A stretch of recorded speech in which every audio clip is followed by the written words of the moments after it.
और इतिहास के बारे में बताऊं तो ये मंदिर बहुत पुराना है, जो मुझे हमारे गुरुजी ने बताया।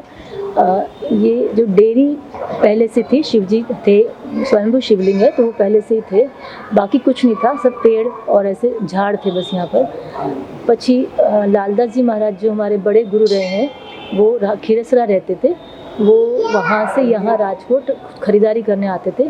तब गाड़ियाँ तो थी नहीं, तो घोड़ा गाड़ी पे आते थे और यहाँ पीपल का जो झाड़ है एंट्रेंस में, वहाँ पर वो खड़ा करते थे और ख़रीदी करने जाते थे। फिर दिन में विश्राम करते थे यहीं पर रह करके। फिर ऐसे करते करते एक दिन उनको सपने में आया कि यहाँ पर एक और एक पीपल का झाड़ था, उसके नीचे हनुमान जी हैं, तो बोले मुझे निकालो। उन्होंने ये बात लाखाजी महाराज जी से, राजा जी से कही। उन्होंने ये निकाल के देखा तो मूर्ति निकली और वो प्रतिष्ठित कर दी यहाँ पर।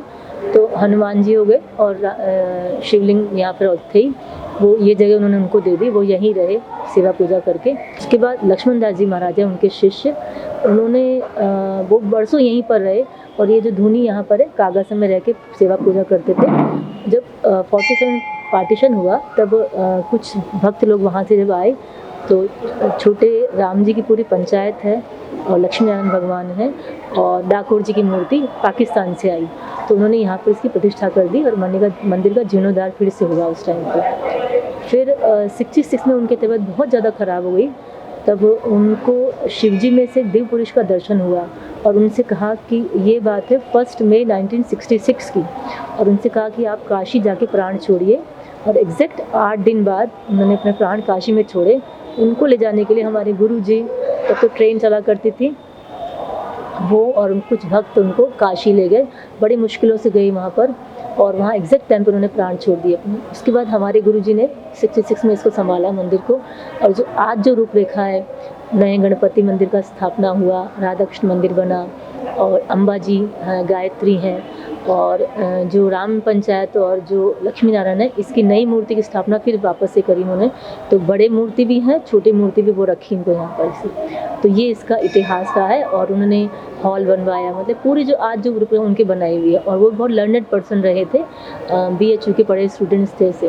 फिर 2002 में मैं आई यहाँ पर, तो तब से उनके साथ उनका सानिध्य रहा और उन्होंने मुझे मार्गदर्शन किया। वैसे अनुष्ठान करने आए थे, वैसे वो बताते रहे ऐसा करते वैसा करते करते अब यहीं रस बस गए। शिव जी जो है ना, यदि आप बहुत ध्यान से देखें तो शिव जी देखो वेश कैसा अमंगल वेश है, लेकिन शिव का मतलब ही होता है कल्याणकारी, शुभम करोति, जो शम हमारे दुखों को शमन कर देता है। ऐसे रुद्र का मतलब भी दूसरों को ताप दे, लेकिन अपने लोगों को तारता है वो रुद्र।